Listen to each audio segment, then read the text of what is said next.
எஸ்பெத் Esther 2:16 10வது மாதத்திலும் ஆங்கில மாதமாகிய ஜனவரி முதல் மாதத்திலும் கிறிஸ்து மரியாள் வயிற்றில் கர்ப்பப்பையில் சிசுவானார். தேபேத் முதல் எத்தானிம் வரை 10 மாதமாகும். ஜனவரி முதல் அக்டோபர் வரை 10 மாதமாகும். எபிரேய ஆபிப் நிசான் முதல் மாதம். ஆங்கில மாதம் ஏப்ரல் முதல் மாதமாகும். ஏப்ரல் முதல் ஜனவரி வரை 10 மாதங்களாகும். எபிரேய மாதமும் ஆங்கில மாதமும் கணக்கின்படி சரியே. பிதாவின் சித்தம் சரியான பதில் கிடைத்ததற்கு நன்றி செலுத்துகிறேன். பாவ நிக்கிரக பலியாக சிலுவையில் அறையப்பட்ட நாள் 1. வருத்தின் முதல் மாதம் 14 தேதி சாயங்காலம் ஆட்டை அடித்து கர்த்தருடைய பஸ்கா ஆசரிக்கும் முறையை சொன்னார். எகிப்து தேசத்திலுள்ள மனிதர் முதல் மிருக ஜீவன்கள் மட்டும் முதற்பெயராய் இருக்கிறவை எல்லாம் அதம் பண்ணவும் எகிப்து தேவர்கள் மேல் நீதியை செலுத்தும்படிக்கும் அப்படி சொன்னார். யாத் 12:2 68-12 14ஆம் தேதி சாயங்காலம் 6 மணியோடு முடிந்து 15 தேதி ஆரம்பமாகிறது. அன்று ராத்திரியே நீதி செலுத்தப்படுகிறது. இந்த முறையின்படி உலகம் முழுவதும் உள்ள தேவர்களின் மேலும் அதை சார்ந்தவர்கள் மேலும் நீதியை செலுத்தும்படி கர்த்தர் கிறிஸ்து இயேசு வருவார். தேவகுமாரன் கிறிஸ்து இயேசு மனுகுமாரனாக சிலுவையில் பாவ நிவிர்த்தி பலியாக அறையப்பட்ட நாள். ஆபிப் நிசான் முதல் மாதம் 14ஆம் தேதி ஆங்கில மாதம் ஏப்ரல் 3ஆம் மணி வேளை சிலுவையில் அறையப்பட்டு 9 மணி நேரத்தில் ஜீவனை விட்டார். 3. 14ஆம் தேதி யூதர்கள் முறையின்படி சாயங்காலம் 6 மணியாகும். 6 மணிக்கு மேல் முதல் ஜாமமும் மறுநாள் 15ஆம் தேதியும் ஆரம்பமாகிறது. அந்த நாளானது ஆயத்த நாளும் ஓய்வு நாளின் ஆரம்பமுமாகும். மனுக்குலத்தின் பாவங்களை நிவிர்த்தி செய்யும்படி குற்றமில்லாத விலையேறப்பெற்ற தம்முடைய இரத்தத்தினாலே எல்லாரையும் மீட்கும் பொருளாக தம்மை ஒப்புக் கொடுக்கவும் தம்முடைய ஜீவனை கொடுக்கவும் மரணத்திற்கு அதிகாரியான பிசாசானவனை தமது மரணத்தினால் அழிக்கும்படிக்கும் மனு குமாரனாகிய கிறிஸ்து இயேசு சிலுவையில் பலியாக தன்னை பிதாவின் சித்தப்படி செய்வதற்கு வானத்திலிருந்து இறங்கி மனுகுமாரனாகப் பிறந்து தமது பி 0:33 வயதில் சிலுவை மரணத்திற்கு அர்ப்பணித்த 15ஆம் தேதியே அவர் 2ஆம் உலகை வானத்தின் சத்துவங்களான நட்சத்திரங்களை அசைத்து அக்கினியினால் பூமியை நியாயம் தீர்ப்பார். 4. கிறிஸ்து இயேசு பாவ நிக்கிரக பலியாய் மரித்த நாள் எபிரேய மாதம் முதல் மாதம் ஆபிப் நிசான் 15 தேதி அவர் பிறந்த மாதம் எபிரேய மாதமாகிய தேபேத் 10 வது மாதத்தில் சிசுவாகி ஏத்தானிம் 7வது தேபேத் 10 வது மாதம் முதல் எத்தானிம் 7வது மாதம் வரை 10 மாதங்கள் மாதத்தில் பிறந்தார். ஆலய பிரதிஷ்டை ஏத்தானிம் 7வது மாதம் நடைபெற்றது. அவர் மரித்த வருடம் கிபி 0033 அப்படி என்றால் ஜூலை 15 2033 உலகம் சிருஷ்டிக்கப்பட்ட நாள் 6. தேவன் ஓய்ந்திருந்த நாள் 7வது நாள். கர்த்தருக்கு ஒரு நாள் 1000 வரும் போலவும் 1000 வரும் ஒரு நாள் போலவும் இருக்கிறது. ஜாமம் நாழிகை நினையாத நேரம் இவைகளைப் பற்றி அறிவோம். 1. ஜாமம். ஜாமம் என்பது 1 நாளுக்கு 24 மணி நேரம். பகல் 4 இரவு 4 ஆக 8 ஜாமங்கள். 1 ஜாமம் 3 மணி நேரம். இராத்திரியில் 4ம் ஜாமத்தில் கடலின் மேல் நடந்து அவர்களிடத்தில் வந்து அவர்களைக் கடந்து போகிறவர்கள் போல் காணப்பட்டார். 2. நாழிகை. 1 நாழிகைக்கு 2.30 மணி நேரம்.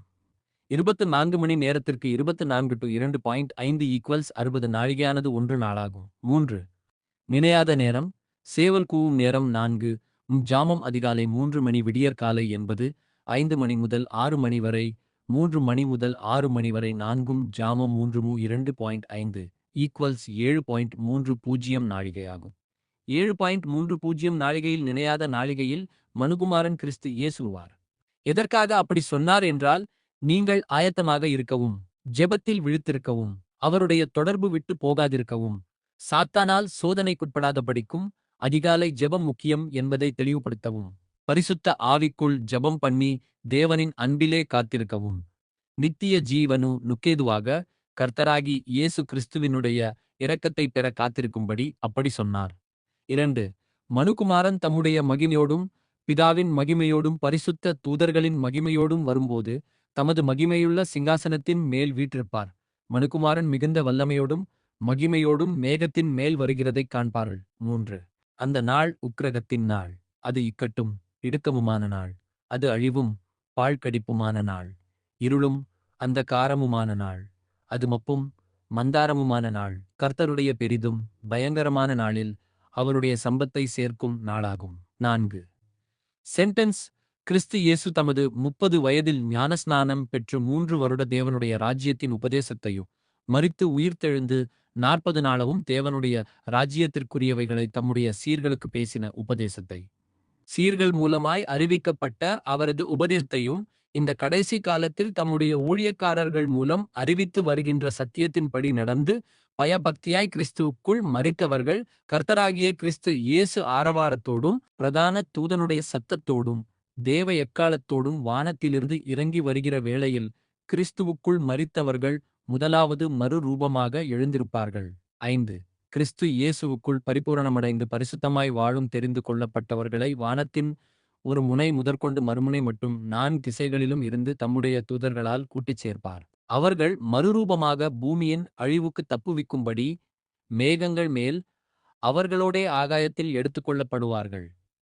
மாம்சத்தின் இச்சை, கண்களின் இச்சை, ஜீவனத்தின் பெருமை, பொல்லாதவர்கள், அக்கிரமக்காரர்கள் மகாதேவனையும் அவரது குமாரனையும் அவமதித்தவர்கள் விக்கிரகங்கள் அழிக்கப்படும் நேரம் 1.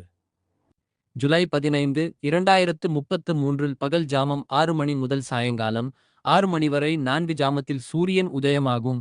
6 மணிக்கு மேல் மாலை வேளையாகிய 3 மணி வரை, அதாவது 6 மணி முதல் 9 மணி வரை 1 ஜாமம். 9 மணி முதல் 12 மணி வரை 1 ஜாமம். 1 மணி முதல் 3 மணி வரை 1 ஜாமம் ஆக 3 ஜாமம். 3 = 9 மணி நேரம் 9 2. 30 = 22. 30 நாழிகை வரை சோதோமின் மேலும் கொமோராவின் மேலும் கர்த்தராலே வானத்திலிருந்து கந்தகத்தையும் அக்கினியையும் வறுக்கப்பண்ணி அழித்தது போல வானத்தின் சத்துவங்கள் அசைக்கப்பட்டு நட்சத்திரங்களின் அக்கினியினால் மாம்சத்தின் இச்சை, கண்களின் இச்சை, ஜீவத்தின் பெருமை தேவனால் உண்டாகாமல் பிசாசால் உண்டான இவைகளும் பொல்லாதவர்கள் அக்கிரமக்காரர்கள் மகாதேவனையும் அவரது குமாரனையும் அவமதித்தவர்கள் சாத்தானுடைய எத்தனை கிரியைகளான விக்கிரக வழிபாட்டு மனுர்கள் விக்கிரகங்கள் அழிக்கப்பட்டு போகும். அந்த புகையினாலே சூரியன் மத்தியானத்திலே அந்தகாரப்படும். அஸ்தமனம் போல் இருண்டு போகும். தேசமெங்கும் 2 பங்கு மனுர்கள் சங்கரிக்கப்படுவார்கள். 2. 3 மணி முதல் 6 மணி வரை சாயங்கால வேளையாகிய 4 ஜாமத்தில் 3 மணி நேர வேளையில் 3 2. 30 = 7.3 பூஜ்ஜியம் நாழிகையில் அழிவிற்கு பாதுகாக்கும்படி கிறிஸ்துவுக்குள் மரித்த பரிசுத்தவான்கள் மறுரூபமாக உயிர்த்தெழுந்து மேகத்தில் எடுத்துக்கொள்ளப்பட்டவர்களும் கிறிஸ்து இயேசுவுக்குள் உயிரோடு வாழ்ந்த பரிசுத்தவான்கள் 4 திசைகளிலும் தேவ தூதர்களால் கூட்டிச் சேர்த்து மறுரூபமாக மேகத்தில் எடுத்துக்கொள்ளப்பட்டவர்களும் கர்த்தர் கிறிஸ்து இயேசு பூமியில் 1000 வரும் ஆளுகை செய்வதற்கு எருசலேம் எதிரே உள்ள ஒலிவ மலையின் மேல் இறங்குவார்கள். நட்சத்திரங்களால் பாதிக்கப்பட்ட பூமி சீர் செய்யப்படும். உலக அரசாங்கங்கள் வீழ்ச்சி. கிறிஸ்துவின் ஆட்சி மகாதேவன் பூமியிலே தமது படைப்புகளை மனிதன் ஆண்டு கொள்ளும்படி அதிகாரம் கொடுத்தார். மனிதனோ சாத்தான் கரத்தில் ஆளுகையை இழந்துவிட்டான். சாத்தானின் கரத்திலிருந்து மீட்க வந்த கிறிஸ்து இயேசுவிடம் நீர் சாஷ்டாங்கமாய் விழுந்து என்னை பணிந்து கொண்டால் இவைகளெல்லாம் உமக்குத் தருவேன் என்று சொன்னான். மனிதனுக்கு எதிரிடையாகவும் கட்டளைகளால் மனிதனுக்கு விரோதமாகவும் இருந்த கையெழுத்தை குலைத்து அதை நடுவிலிராதபடிக்கு எடுத்து சிலுவையின் மேல் ஆணியடித்து துரைத்தனங்களையும் அதிகாரங்களையும் உரிந்து கொண்டு வெளியரங்கமான கோலமாக்கி அவைகளின் மேல் சிலுவையிலே வெற்றி சிறந்தார். தன்னுடைய சிலுவை மரணத்தால் சாத்தானை வெற்றி கொண்ட கிறிஸ்து இயேசு தம்முடைய சீர்களிடம் வானத்திலும் பூமியிலும் சகல அதிகாரமும் எனக்கு கொடுக்கப்பட்டிருக்கிறது என்று சொன்னார். ஜூலை 15, 2033 அன்று சாயங்காலம்தான் உலகத்தின் ராஜ்யங்கள் சிருஷ்டிகர்த்தர் நம்முடைய பிதா மகாதேவனுக்கும் குமாரன் நம்முடைய இரட்சகர் கிறிஸ்து இயேசுவுக்கும் உரிய ராஜ்யங்களாகும். அவர் சதா காலங்களிலும் ராஜ்யபாரம் பண்ணுவார். 3. 1000 வரும் கிறிஸ்து இயேசுவின் ஆளுகை முடிந்து 1000 வரும் பாதாளத்தில் தள்ளி அடைக்கப்பட்டு முத்திரை போடப்பட்ட சாத்தான் காவலில் இருந்து விடுதலை ஆவான். 1000 வரும் ஆளுகையில் மனம் திருந்தாதவர்கள் அழிவில் தப்பினவர்கள் நியாயம் தீர்க்கப்படும் வரை காண்கின்ற வானங்கள் பூமியும் காக்கப்படும். பின்பு அக்கினால் அழிக்கப்பட்டு அக்கினியும் கந்தமான கடலாயிருக்கும். இந்த கடலில் இந்த உலகத்தின் அதிபதியும் மரணத்திற்கு அதிகாரியான பிசாசு என்ற சாத்தான் இவனுக்கு ஆதரவாக செயல்பட்ட அந்தி கிறிஸ்துவான மிருகம் கள்ளத் தீர்க்கதரிசி இவனைச் சார்ந்த மனிதகுலம் ஜீவ புஸ்தகங்களில் பேர் எழுதப்படாதவர்களும் மரணமும் பாதாளமும் 2ஆம் மரணமான அக்கினி கடலில் தள்ளப்படுவார்கள். மகாதேவனும் குமாரன் கிறிஸ்து இயேசுவும் வீற்றிருக்கும் ஸ்தலம் பரலோகத்தில் வடதிசையில் உள்ள சீயோன் பர்வதத்தில் அவரது அரண்மனைகளில் உயர்ந்த அடைக்கலமாக எரிகிற சக்கரங்களின் அமைப்புடன் கூடிய அக்கினி ஜுவாலை சிங்காசனத்தில் வீற்றிருக்கிறார்கள். அந்த சிங்காசனம் நீதியும் நியாயமும் ஆதாரமாக கொண்டது. பிதாவின் வாகனம் மேகம், குமாரன் கிறிஸ்து இயேசுவின் வாகனம் மேகம்.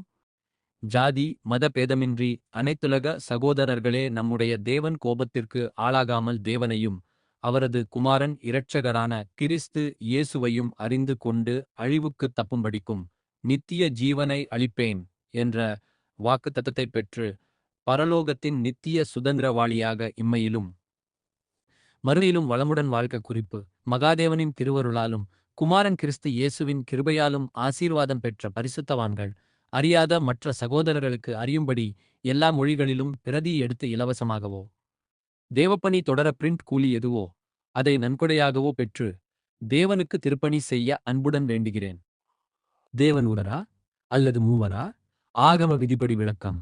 ஜாதி மத பேதமின்றி உண்மையுள்ளவரை அறிந்து கொள்ளுங்கள்.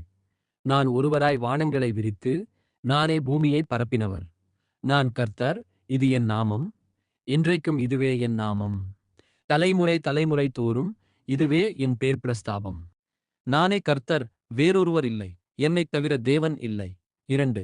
கர்த்தர் என்ற நாமமும் பேர் பிரஸ்தாபமுடைய கர்த்தரே மகாதேவனும் எல்லா தேவர்களுக்கும் மகாராஜனுமாயிருக்கிறார். உடன்படிக்கையையும் கிருபையையும் காக்கிற வல்லமையும் பயங்கரமுள்ள மகாதேவன் இனிமேல் சம்பவிக்கப் போகிறதை மகாதேவன் ராஜாவுக்குத் தெரிவித்திருக்கிறார். மறைபொருள்களை வெளிப்படுத்துகிற பரலோகத்தில் இருக்கிற தேவன். 3. நீர் என்னுடைய குமாரன், இன்று நான் உம்மை ஜனிப்பித்தேன். நான் என்னுடைய பரிசுத்த பர்வதமாகிய சீயோன் மீதில் என்னுடைய ராஜாவை அபிஷேகம் பண்ணி வைத்தேன். அபிஷேகம் பண்ணப்பட்டவரின் அர்த்தம் கிறிஸ்துவாகும். கர்த்தராகிய மகாதேவனின் குமாரன் கிறிஸ்து அதரிசனமான தேவனுடைய தற்சுரூபமும் சர்வ சிருஷ்டிக்கு முந்தின பேருமானவர். முதல் படைக்கப்பட்டவர் கிறிஸ்துவாகிய குமாரன் ஆவார். இவர் சிருஷ்டிகர் என்று கூறும் நபர்களுக்கு கிறிஸ்துவாகிய மகாதேவனின் குமாரன் சாலமோனின் நீதி மொழிகளில் தன்னை வெளிப்படுத்துகிறார். நான் ஒன்றையும் சிருஷ்டிக்கவில்லை, அவர் அருகே செல்லப்பிள்ளையாக இருந்தேன் என்று கூறுகிறார். 4. ஆவியானவர் என்று 3ஆம் நபரை குறிப்பிடும் நபர்களுக்கு ஆகம விதிப்படி விளக்கம் கிறிஸ்துவின் ஆவியும் பிதாவாகிய மகாதேவனின் ஆவியும் குறிப்பிடப்படுகிறது. மகாதேவனால் சிருஷ்டிக்கப்பட்ட மனிதன் அவரை அப்பா பிதாவே என்று கூப்பிடத்தக்கதாக தேவன் தமது குமாரனுடைய ஆவியை உங்கள் இருதயங்களில் அனுப்பினார். தேவனுடைய ஆவியாகிய மகிமையுள்ள ஆவியானவர் உங்கள் மேல் தங்கியிருக்கிறார். 5. கர்த்தரே ஆவியானவர். கர்த்தருடைய ஆவி எங்கேயோ அங்கே விடுதலை உண்டு. நீங்கள் மீட்கப்படும் நாளுக்கென்று முத்திரையாகப் பெற்ற தேவனுடைய பரிசுத்த ஆவியை துக்கப்படுத்தாதிருங்கள். அவர் நம்மை முத்திரித்து நம்முடைய இருதயங்களில் ஆவி என்னும் அச்சாரத்தையும் கொடுத்திருக்கிறார். ஆவி என்னும் அச்சாரத்தை நமக்கு தந்தவரும் அவரே. அவன்தாய் வெட்டப்பட்ட ஒரு சுரூபத்தையும் ஒரு வார்ப்பிக்கப்பட்ட விக்கிரகத்தையும் உண்டு பண்ண கர்த்தர் நாமத்தை சொல்லி பிசாசுக்கு இடம் அளித்து திருப்பிக் கொடுத்தாள். அவன் திரும்பவும் தன் தாயிடம் கொடுத்தான். அவன் தாய் 200 வெள்ளிக்காசு மூலம் தட்டானிடம் ஒரு சுரூபத்தையும் ஒரு வார்ப்பிக்கப்பட்ட விக்கிரகத்தையும் பண்ணினாள். அந்த விக்கிரகத்திற்கு மீகா வைத்த பெயர்தான் சுவாமி. அவன் உண்டு பண்ணின அவனுடைய தெய்வங்களின் பெயராகும். சுவாமி என்று மரித்தவர்களுக்கும் சுவாமி என்று பெயர் உள்ளது. ஆனால் கிறிஸ்து இயேசு மனிதகுலத்தின் பாவநிவிர்த்திக்காக மரித்து அவன் ஜீவன் பெற்றுக்கொள்வதற்கு உயிர்த்தெழுந்தவர். நித்திய காலமாக வாழும் பரிசுத்த தேவன். அவரை சுவாமி என்று சொல்வது தவறாகும். விக்கிரகத்தால் மதிக்கேட்டையும் முறைகேட்டடையும் சாத்தான் தூண்டி பென்யமீன் கோத்திரம் கர்த்தர் அனுமதியோடு அளிக்கப்பட்டது. லேவியரே ஆசாரியரே தேவனுடைய ஊழியக்காரரே கிறிஸ்து இயேசுவை சுவாமி என்று சொல்லாதிருங்கள். ஆசீர்வாதம் குறைவுபடாதபடி உங்களை காத்துக் கொள்ளுங்கள். ஏனென்றால் பொருளாதாரத்தில் தரித்திரம் அடையச் செய்கிறவர், ஐசுவரியம் அடைய பண்ணுகிறவர், ஆவிக்குரிய காரியங்களில் தாழ்த்துகிறவரும் உயர்த்துகிறவருமானவர். கர்த்தரின் வார்த்தை என்னையன்றி உனக்கு வேறே தேவர்கள் உண்டாயிருக்க வேண்டாம். சட்ட விதியை மீறினால் அவர் பட்சிக்கிற அக்கினியாய் செயல்படுவார். இயேசுவை சார்ந்த விக்கிரகமோ அல்லது உலக மக்களின் வழிபாட்டை சார்ந்த விக்கிரகமோ அதிலிருந்து விலகி உங்களைக் காத்துக் கொள்வீர்களாக. ஆமென்.